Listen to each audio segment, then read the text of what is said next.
우리에게 주신 하나님의 말씀 마태복음 18장 1절에서 13절 같이 한 목소리로 14절입니다. 14절까지 한 목소리로 합독하겠습니다.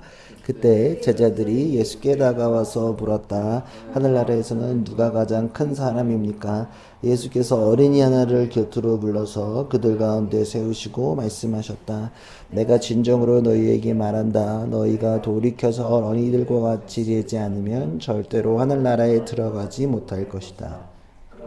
누구든지 이 어린이와 같이 자기를 낮추는 사람이 하늘나라에서는 가장 큰 사람이다.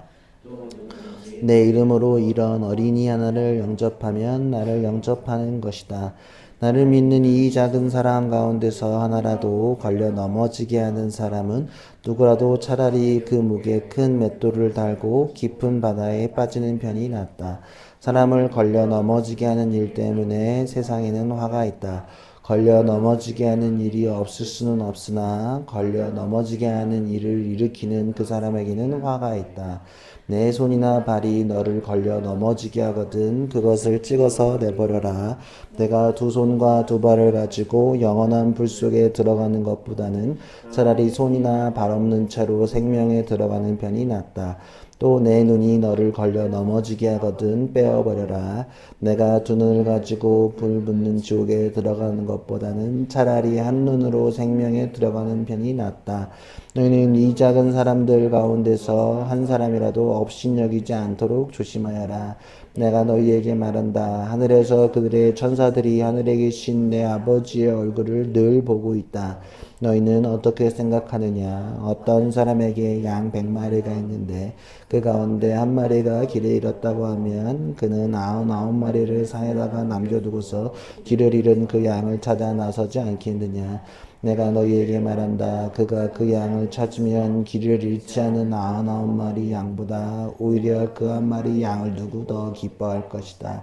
이와 같이 이 작은 사람들 가운데서 하나라도 말하는 것은 하늘에 계신 너희 아버지의 뜻이 아니다. 아멘.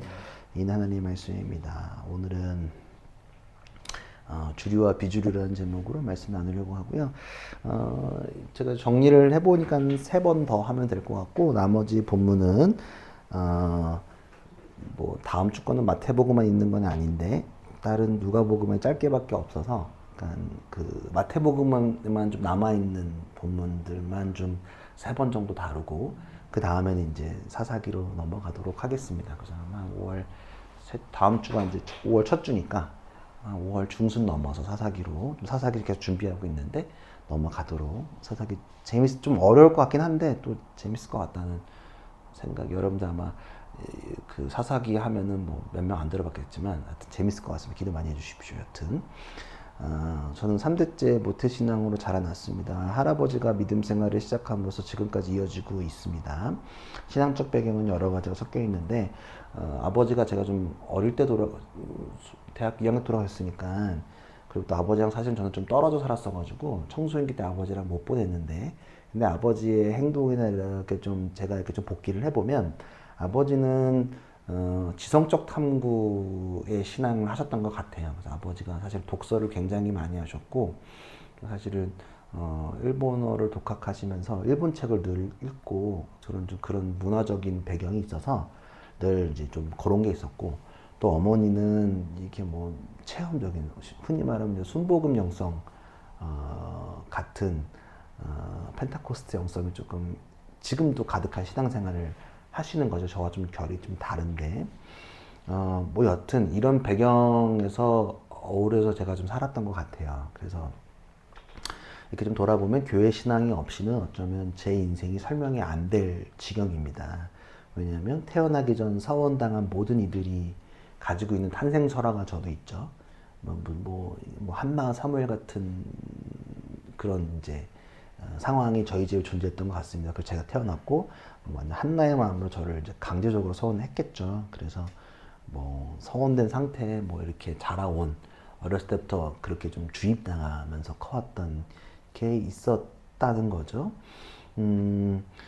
제가 설명을 드리는 이유는 뭐냐면, 배경을 제가 자라던 시절은 교회가 좀 폭풍 성장하고 있던 시절이었습니다. 그래서 교회의 중심이 되는 사람들이 지역에 꽤나 힘이 있는 사람들이었고, 각 영역에서 한 자리 잡은 분들이 많이 교회에 존재했었습니다. 그런 분들 많이 제가 어렸을 때부터 봤죠.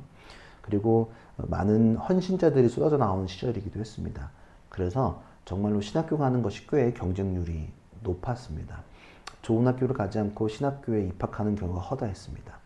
교회를 다니는 것이 주류였던 시절에 이렇게 좀 다시 기억을 해보면 신학교는 공부 잘하는 사람들이 가는 거고 보통이 아닌 사람 못 가고 이런 고민들이 있었고 흔히 말하는 것 중에 막 지금 되게 다른 게 큰 교회 목사님들 막 감신 4번 떨어졌니 뭐 5번 떨어졌니 하는 얘기들이 진짜로 있었고 그런 자부심으로 좀 커는데 지금은 좀 그러지 못해서 한편으로는 속상한 것도 좀 있는데 여하튼 제가 이렇게 교회를 이렇게 돌아보면 어렸을 때 행사를 하면 정말 사람들이 교회에 모였고 사실 지금 기준으로 봤을 때 그렇게 열심히 하지 않더라도 퀄리티 있는 행사를 하지 않더라도 사람들이 많이 모였고 잘 끝났던 시기를 보냈습니다.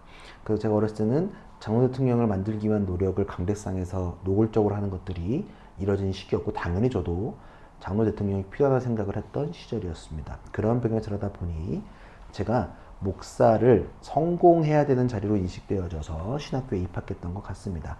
야망과 성공을 꿈꿨던 게 저였습니다. 왜냐하면 교회가 다 잘 됐고 교회 목사님들은 좋은 차를 탔기 때문에 저도 어쩌면 좋은 차를 타고 싶고 제가 성공할 수 있는 길은 어쩌면 목회일 수도 있겠다. 많은 사람을 거느릴 수 있는 것들이 있지 않나라는 생각을 합니다. 그래서 당시에는 기독교 인구가 1200만이라는 통계에 이르렀기 때문에 기득권을 정말 누리고 있는 스스로 누리고 있다 생각했을지도 모르겠습니다. 그게 착각일지 몰라도 어쩌면 제가 주류 사회에 있다는 생각을 했었던 것 같습니다. 그래서 꾀가 많이 생긴 것 같습니다. 저의 꾀. 왜냐하면 제가 군종병을 하던 시절에 제가 여단 군종병을 감당했었는데 마지막 군생 1년 차 이제 제가 이제 사실 전도사 역할을 하는 거죠. 부대에서 이제 직책이 전도사예요. 부대에서. 근데 이제 저희 그 교인 중에 여단장님, 대대장님 2분 그리고 뭐 소령, 대위 하여튼 이렇게 간부님들 주요 보직들이 다 저희 기독교 신자셨기 때문에 대단했습니다. 그러니까 쉽게 말하면 느낌이 좀 나누겠지만 도지사 1분과 시장 2분이 저희 교회에 나왔다는 거 제가 모시던 분이라는 거예요. 그러니까 제 군종 시절이 얼마나 꿀이었을지 이해가 되세요? 천하무적 상태입니다. 정말 아무도 저를 정말로 제가 왜냐면 여단장님 사모님이랑 같이 다니니까 저는 진짜 진짜 하이퍼 모드예요, 진짜. 제가 가는 길은 다 문이 열렸고 정말로.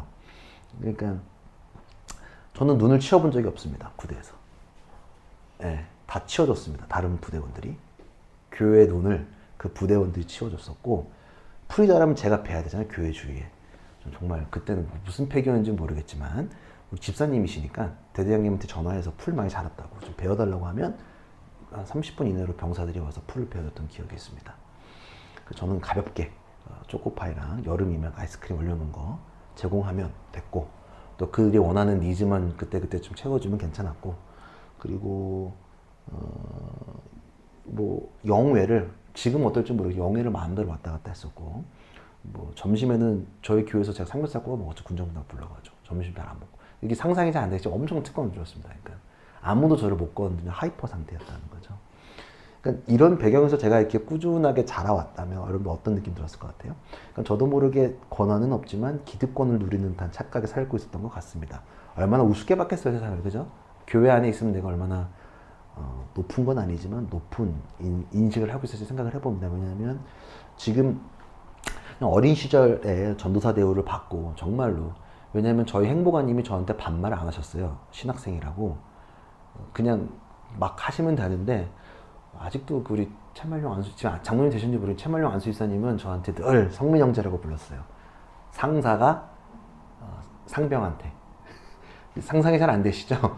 존댓말을 했었단 말이에요. 그러니까 제가 그런 대접을 받았으니 얼마나 제가 뽕이 있었겠어요. 그러니까 정말 모든 게 다 잘 됐었던 거거든요. 착각을 많이 빠지게 되는 계기가 됐던 것 같습니다. 그러니까 지금 어떨까? 근데 지금 제 상황에서 제가 기득권이라고 생각할까요? 저는 지금 기득권에 있지 않죠. 전혀 아니죠.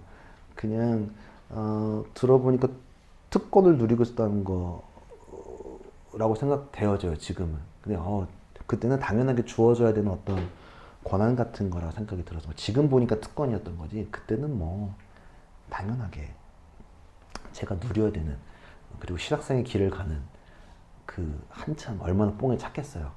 감리교를 이끌어야 되고 감신대 입학했고 거기서도 꽤나 열심히 학교 생활하고 그리고 되게 그 주류의 목사님들이 나온 동아리에 소속돼 있고 우리 동아리 선배님들은 감리교 난다긴다 하는 막 이름만 되면 막 줄줄줄 서 막 얼마나 제가 그 뽕에 살았을까 이해되시죠? 근데 이제 지금은 교회가 기득권을 잡고 있다고 생각하지는 않습니다. 이미 문화는 뒤쳐져 있고 사회를 이끌던 집단이 아니라 사회에 걱정이 되어져 있기 때문입니다. 흔히 말해서 개독교와 예수쟁이로 불리는 것들이 지금 우리 현실이기 때문입니다. 물론 우리는 신도시 지역에 살고 있고 신도시 지역은 복음화율이 다른 지역에 비해서 높기 때문에 제가 여기 와서 느끼는 체감치는 좀 다릅니다. 여기는 교회가 익숙하고 교회 다니는 것이 불편하지 않기 때문입니다. 그러나 지금 제가 자라났던 청소년 시기와 지금의 청소년이 느끼는 교회의 느낌은 분명히 다를 거라고 생각합니다. 사실 저희 때 청소년들은 자신감 있게 교회 일과 그리고 학교에서 복음을 전하고 흐름을 이끌었던 시절이었습니다. 그러나 지금의 청소년들이 그렇게 할까라고 돌아보면 어쩜 쉽지 않다라는 생각을 합니다. 근데 우리는 이제 기득권이 아니라 이제 소수의 길로 들어가고 있는 모양새를 취하고 있다는 사실입니다. 물론 엄청난 소수는 아니지만 20대에 종교가 없는 사람의 비율이 78%라고 합니다. 22%가 종교가 있다라고 대답했는데 그 기독교 22%가 아니라 모든 종교를 통합해서 22%라는 얘기입니다. 그거를 기천불 또 사이비까지 쪼개버리면 어쩌면 5%가 안 되는 20대 5%가 교회 안 다닌다는 사실입니다. 저 20대 초반엔 1200만 명이 교회에 다니고 있다라고 생각했는데 지금은 인구수는 좀 줄었겠지만 여하튼 굉장히 쪼그라든 상태의 소수가 되고 있다는 사실입니다. 기득권 주류가 아니라 소수가 되어주고 있다는 것을 제 몸으로 느끼고 있습니다. 어쩌면 제가 한국교회의 흥망성쇠를 직접 느끼고 있는 사람 중에 한 명일지도 모르겠습니다. 다시 역사적으로 거슬러 올라가면 기독교는 주류에서 시작한 것이 아니라 소수로 시작했다는 사실입니다. 우리가 일상에서 신앙과 교회가 익숙해지면서 잊고 있다는 사실입니다. 그러니까 313년 밀라노 칙령으로 인해 로마의 주류가 되기 이전에는 비주류 소수였다는 사실을 우리는 잊어서는 안 됩니다. 그러나 우리는 비주류였다는 사실을 금세 잊어버리고 주류였다는 사실만을 기억합니다. 흔히 갑질을 일삼는 사람들의 과거를 보면 일반에 오를 수도 있지만 졸부일 확률과 사회적 지위가 어설프게 있는 사람들입니다. 이러한 이전의 자신의 모습을 잊어버리는 모습들을 볼 수 있다는 겁니다. 쉽게 이야기하면 어린이를 혐오하는 사람들도 어린 시절을 겪었다는 사실입니다. 우리는 종종 우리가 소수와 약자였다는 사실을 아주 노골적으로 읽게 되는 거죠. 오늘 본문 18장 1절을 보면 1절에서 5절까지를 보면 이런 질문이 있습니다. 그때 제자들이 예수께 다가와서 하늘나라에서는 누가 가장 큰 사람입니까? 라고 질문합니다. 그리고 예수께서 그 순간 어린이 하나를 붙잡고 그들 가운데 세우시고 말씀하십니다. 내가 진정으로 너에게 말한다. 너희가 돌이켜서 어린이들과 같이 되지 않으면 절대로 하늘나라에 들어가지 못할 것이다. 그러므로 누구든지 이런 이와 같이 자기 낮추는 사람이 하늘나라에는 가장 큰 사람이다. 또 누구든지 내 이름으로 이런 어린이 하나를 영접하면 나를 영접하는 것이다. 하늘에서 누가 제일 크냐는 질문에 예수님은 어린이와 같은 사람이 크다라고 말씀하십니다. 지금이야 어린이날도 일상적으로 있고 어린이들의 관심이 나날이 높아져 있기 때문에 이해 안 될 수 있지만 그 당시 어린이들은 사람 취급을 받지 못했던 존재였습니다. 차별의 대상이었습니다. 사리 분별하지 못하는 모습들이었기 때문에 인정받지 못했습니다. 교회 안에서 어린아이와 같은 모습을 한 사람의 의견을 지금도 묵살되기 마련입니다. 우리는 지금도 어린이들의 소리에 귀 기울이는지를 모르겠습니다. 여전히 우리는 키르케적 교회 원어의 수직적인 생각을 합니다. 높고 낮음으로 이어지는 이분법적 사고에서 벗어나지 못합니다. 예수님은 높고 낮음의 시각이 아닌 공감적 사랑을 이야기하고 계십니다. 예수님의 곁에 가까이 있는 세대이지만 그 사랑을 온전히 알지 못했다는 거죠. 어른과 아이, 주류와 비주류, 서열에 익숙한 우리들에게 하나님 나라의 질서를 주님께서 알려주시고 계신 것입니다. 내가 진정으로 너에게 말한다. 너희가 돌이켜서 어린이들과 같이 되지 않으면 절대로 하늘나라에 들어가지 못할 것이다. 주류 사회와 서열에 대해서 살수 우리는 기억해야 합니다. 하나님 나라에서는 큰 자는 자기 자신이 작은 자임을 자각하고 인식하고 있는 자라는 것입니다. 주님을 의지하여 나가는 사람들이 큰 사람들입니다. 의지는 수동적인 태도를 이야기하는 것이 아닙니다. 오히려 자기의 가능성보다는 하나님의 가능성과 몸과 마음을 맡긴 채 전력을 다하는 사람들이라는 이야기를 하는 것입니다. 어린아이의 입장을 우리는 기억하고 있는지 돌아봐야 합니다. 차별받고 무시당하고 인정받지 못하는 어린아이들. 어린아이들의 의견을 우리가 귀 기울이지 않는다는 것. 물론 지금 우리 교회에 어린이들이 없지만 어린이들의 입장을 생각해 본다면 존중받지 못한다는 거죠. 이번 주 알라딘에 갔다가 그냥 제목이 마음에 들어서 집어든 책이 있습니다. 선량한 차별주의자입니다. 그냥 집어들었는데 내용이 굉장히 흥미로웠습니다. 차별은 진짜 몰랐던 차별을 소개하는 쉽지만 묵직한 책이었습니다. 저자인 김지혜 교수는 혐오 토론에 관한 토론회를 마치고 한 참석자로부터 왜 결정장애라는 표현을 썼는지 질문을 받았습니다. 이 사람은 차별을 반대하는 강연을 하고 사람들한테 그 질문을 받는다. 왜 결정장애라는 표현을 썼는지에 대해서 질문이지만 정중한 지적이었습니다.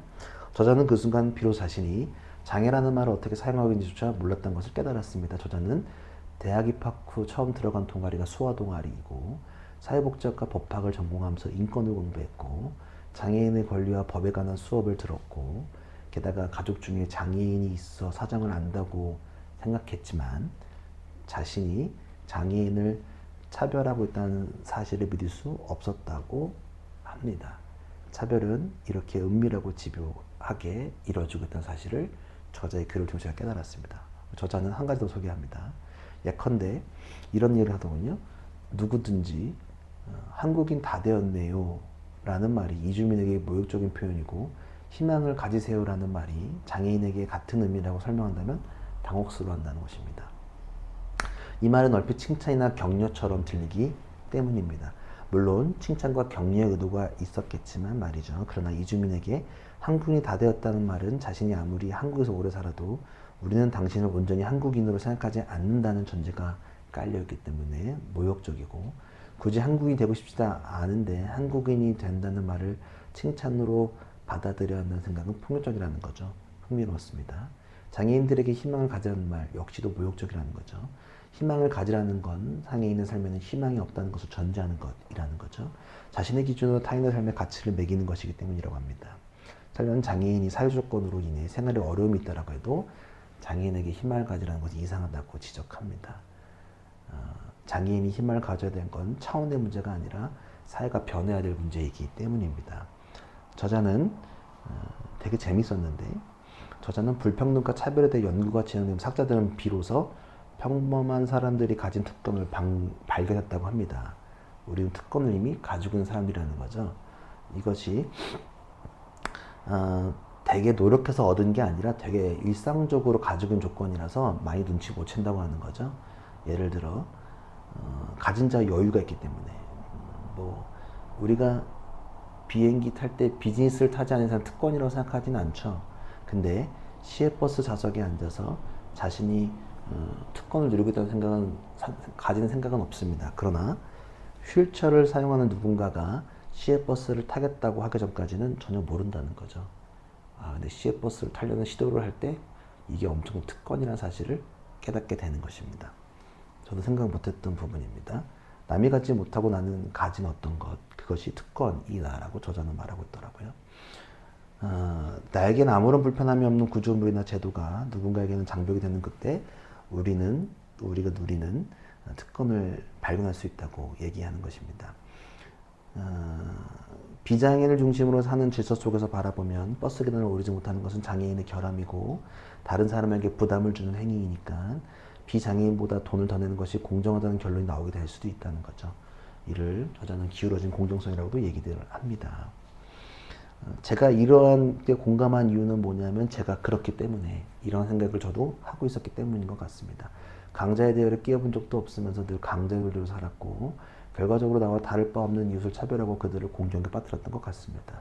내가 그들에게 너그럽지 못했던 것은 때로 적대적이까지 했던 모습은 제가 좀 나만 정의롭다고 생각한 착각 속에 있었던 것 같습니다. 그러면서도 제가 스스로 선량한 이웃이라고 생각했던 것 같습니다. 차별은 추적 못한 차별은 특권. 이 특권은 교회가 기득권 세계에 있었기 때문에 몰랐던 것 같습니다. 어쩌면 우리가 이렇게 생각하는 걸 예수님께서 오늘 생각조차 못한 것들을 엎으시는 과정이 오늘 본문에 있지 않았나라는 생각이 듭니다. 흔히 말하는 공동체 원어는 에클레시아입니다. 많이 들으셨죠? 제가 종종 얘기합니다. 교회 원어는 에클레시아인데 에클레시아를 이미지한다면 수직이 아니라 원형입니다. 동그란 거. 동그랗게 있어서 계급이 없고 모두가 함께하는 모습입니다. 그래서 교회 사람은 동그랗게 앉아있는 거 좋아하죠. 성찬도 원래 사실은 이렇게 마주보고 하는 게 아니라 동그랗게 앉아서 하는 거거든요. 식탁에서 하는 거니까. 사람 취급하지 못하는 어린아이들이 되어야 우리는 하나님 나라의 본 모습을 볼 수 있습니다. 선량한 차별주의자 같은 모습을 우리가 하고 있는 거죠. 사실 살다 보면은 상대방이 의도하지 않았는데 내가 상처받고 어려워하는 모습이 존재합니다. 그래서 저는 요즘 의도하지 않는 우리 무례를 당할 때 빠르게 쳐내려고 합니다. 의도하지 않는 무례에 제가 저의 에너지를 너무 쓰고 싶지 않은 것입니다. 반대로 제가 그런 의도하지 않는 무례를 당하는 것처럼 저 또한 때로 선량한 차별주의자처럼 의도하지 않는 무례를 범하고 있는 것 같습니다. 성경적 언어로 이야기한다면 타인을 시험에 들게 한다는 것입니다. 어린아이 얘기한 다음에 그 다음에 오늘 본문에 한번 6절에서 9절을 보면 조금 무시무시한 얘기인데 이거 보실래요? 눈으로 한번 보십시오. 6절 9절. 나는 믿는 이 작은 사람 가운데서 하나라도 걸려 넘어지게 하는 사람은 누구라도 차라리 큰 목에 큰 맷돌을 달고 깊은 바다에 빠지는 편이 낫다. 사람을 걸려 넘어지게 하는 일 때문에 세상에 화가 있다. 걸려 넘어지게 하는 일은 없을 순 없으나 걸려 넘어지게 하는 일을 일으키는 그 사람은 화가 있다. 내 손이나 발이 너를 걸려 넘어지게 하거든 그것을 찍어서 내버려라. 내가 두 손과 두 발을 가지고 영원한 불 속에 들어가는 것보다는 차라리 손이나 발 없는 채로 생명에 들어가는 편이 낫다. 또 내 눈이 너를 걸려 넘어지게 하거든 빼어버려라. 네가 두 눈을 가지고 불 붙는 지옥에 들어가는 것보다는 차라리 한 눈의 생명에 들어가는 편이 낫다. 이 본문은 무섭게 느껴지기도 합니다. 그러니까 나의 행동, 말 등을 통해서 누군가를 시험되게 하는 것은 차라리 그렇게 할 바에는 맷돌을 달고 물에 빠지는 것이 낫다라고 얘기한 겁니다. 그러니까 죽으란 얘기입니다. 공포스럽죠. 과장스럽게 설명하는 이유가 뭘까요? 절대로 하지 말라고 얘기하는 거죠. 손이 실수하면 손을 찍어버리라고 오늘 본문은 얘기합니다. 두 발을 잘못하면 두 발을 찍고 눈이 죄를 지으면 눈을 뽑아버리라고 얘기합니다. 그래서 우리가 누군가를 시험에 들게 하는 말을 삼가해야 합니다. 지금은 그렇진 않지만 제가 있는 곳은 그렇게 좀 없다고 생각하는데 사실은 교회의 문화 중에 정죄의 문화가 되게 많이 있었다는 겁니다. 작은 실수를 가지고 죄인을 만들거나 차별하거나 핍박하는 모습이 많이 있다는 것입니다. 그 과정 속에 상처를 받고 시험에 빠지게 되는 사람들이 매우 많다는 겁니다. 이게 실족하는 거죠. 교회는 여전히 거룩함을 지향하지만 지향하는 사람들 상태는 여전히 뒤죽박죽 죄인입니다. 그래서 교회는 늘 갈등이 존재하는 것 같습니다. 우리는 말로써 누군가를 시험에 들게 하는 긴장된 상태의 사회를 살아가는 것 같습니다. 그래서인지 몇 해 전 언어의 온도라는 책이 메가히트를 기록했습니다. 이기주 작가의 언어의 온도 성에 나와 있는 문장입니다. 언어에는 나름의 온도가 있습니다. 따뜻함과 차가움의 온도가 전부 다 다릅니다. 온기가 있는 슬픔을 감싸 안아줍니다. 세상살이에 지칠 때 어떤 이는 친구와 이야기를 주고받으며 고민을 털어내고 어떤 이는 친구와 이야기를 주고받으며 고민을 털어내고 어떤 이는 책을 읽으며 작가가 건네는 문장에 위안을 얻습니다 라고 말했습니다. 언어에는 힘이 있습니다. 그래서 말과 행동으로 누군가를 죽이고 살릴 수도 있습니다. 그래서 하이데거는 언어는 존재의 집이라고 했습니다. 그러니까 나의 언어에 하나님의 뜻이 담겨있는지 아닌지를 돌아보아야 합니다. 시험에 들게 하는 것은 나의 행동과 말 때문입니다. 그래서 내가 어린아이 같은 상태에 있다는 것도 기억하고 반대로 내가 누군가를 언어로서 시험 들게 할 수 있다는 사실도 오늘 본문을 통해서 기억해야 합니다. 12절에서 15절을 보면 이렇게 예수께서 얘기합니다. 너희는 어떻게 생각하느냐? 어떤 사람에게 양 100마리가 있는데 그 가운데 한 마리가 길 잃었다고 하면 그는 아홉 마리를 산에다 남겨두고서 길 잃은 양을 찾아나지 않겠느냐? 내가 너에게 말한다. 그 양을 찾으면 길을 잃지 않은 99마리 양보다 오히려 그 한 마리 양을 두고 더 기뻐할 것이다. 이와 같이 이 작은 사람들 가운데서 하나라도 망하는 것은 하늘에 계신 너희 아버지의 뜻이 아니다. 우리는 최근에 다수결의 상징인 총선을 치렀습니다. 한 표도 많은 표를 얻은 사람이 승리하는 민주주의의 꽃 같은 행사였습니다. 그래서인지 우리는 쉽게 다수결의 원리를 선호합니다. 많은 의견을 따르는 것이 효율적이기 때문입니다. 그러나 다수결이 무조건적으로 선으로 이어지지는 않습니다. 다수결에 의해 뽑힌 리더가 충분히 역할을 하지 못해 대통령에서 내려온 경우를 우리는 이미 경험으로 알고 있기 때문입니다. 그래서 민주주의에서는 다수결의 원칙이지만 소수 의견에 귀를 기울입니다. 대법원의 판결이나 헌법재판소의 결정에서 주문에 영향을 미치지 못한 반대 의견, 다수 의견과 결론을 같이 하지만 논리는 달리하는 대법관이 소수 의견이라고 적시하는 경우가 있습니다. 그래서 종종 소수 의견이 바로 잡혀지는 경우가 많이 있다는 것입니다. 다수결이 무조건적으로 옳다는 것이 아니라는 거죠. 왜냐하면 우리는 복음이라는 소수 의견을 주장하고 있기 때문입니다. 우리가 말하는 복음, 90% 이상의 사람들은 지금 신이 없고 복음의 무의미성을 이야기합니다. 그리고 우린 소수이지만 진리임을 이야기하고 있는 것입니다. 2차 세계대전의 노르망디 상륙 작전의 모티브로 한 라인 1번 구하기 영화 다 아실 거라고 생각하는데, 한 명을 구하기 위해서 부대 8명이 희생될 수도 있는 상황에서 갈등을 겪는 모습이 영화 속에 비춰집니다. 100마리의 양 중에서 한 마리를 찾아 떠나는 목동은 다수결에 원리하면서 합리적이지 않습니다. 라이언 1번 구하기랑 똑같죠. 8명이 죽을 수도 있죠, 한 명 때문에. 근데 소수 하나를 위해서 99마리의 행동이 멈추는 것이 쉽지는 않습니다. 왜냐하면 하나를 찾다가 99를 다 잊어버릴 수 있기 때문입니다. 그러나 잃어버린 하나를 찾는 것이야말로 모두를 살릴 수 있다는 것이 오늘 예수님의 말씀입니다. 우리는 흔히 질서 혹은 효율이나 명분과 핑계로 하나를 쉽게 버리는 시대를 살아가고 있습니다. 동시에 하나를 쉽게 버리는 사회는 때가 되면 모두를 버릴 수 있다는 사실도 우리는 기억해야 합니다. 작은 소수를 생각하는 것이 전부를 위하는 일이라는 것을 기억해야 합니다. 그래서 교회 공동체가 때로는 조금 답답하고 느리게 느껴질 수도 있습니다. 마음이 합쳐지는 해산의 고통을 겪어야 하기 때문입니다. 그래서 우리는 다수결의 뜻 혹은 군중심리, 집단화된 생각으로 보는 것이 아니라 자꾸 연약하고 소수인 모든 사람들에게 작은 소리에도 귀 기울여야 합니다. 왜냐하면 그 작은 소리에 예수님이 관심을 가지고 계시기 때문입니다. 선량한 차별주의자, 그 중심에는 은연중 우리에게 깔려있는 주류사회에 대한 갈망이 있을 것이라고 생각합니다. 그리고 주류사회는 아니지만 우리가 이미 누리고 있는 것에 대한 특권이 작은 자들에게 집중하지 못하게 만드는 건 아닐까 고민해 봅니다. 주님의 뜻이 어디인지 우리는 알고 있습니다. 우리의 뜻을 어디에 맞출지 결단하는 우리가 됐으면 좋겠습니다.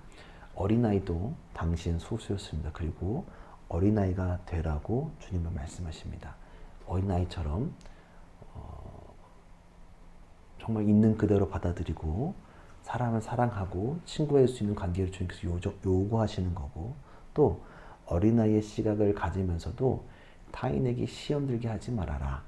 내가 어린아이였던 적을 기억해야 한다는 사실을 오늘 본문에서 말씀하시는 거고요. 그리고 한 명을 찾아 헤매는 것, 다수결의 원칙 안에서 우리가 집단화된 폭력을 하고 있는 우리가 한 명 한 명의 소중함과 또 그들이 주장하는 이야기들, 또 그들의 생각을 집중하는 우리가 됐으면 좋겠습니다. 교회가 어쩌면 소수 의견을 짓밟는 집단이 되어진 것만 같아서 속상하기도 합니다. 그러나 예수님께서는 한 명을 천하보다 귀하게 생각하는 사실 우리는 기억해야 합니다. 그래서 쉽게 죄인을 만들지 말고 쉽게 폭력을 행하지 않는 우리 모두가 됐으면 좋겠습니다. 그래서 하나를 살리는 것이 전부를 살리는 것이다. 그리고 어린아이가 같이 생각하는 것들이 예수님의 뜻이다. 그리고 내가 그렇게 소수의 마음으로 주님께 사랑을 받았는데 내가 누군가를 시험에 들게 하지 말아야겠다. 말과 행동으로. 그것이 굉장히 큰 죄라는 사실을 기억해야 합니다. 그래서 쉽게 누군가를 죄인을 만들지 말고 동행하는 우리 모두가 됐으면 좋겠습니다.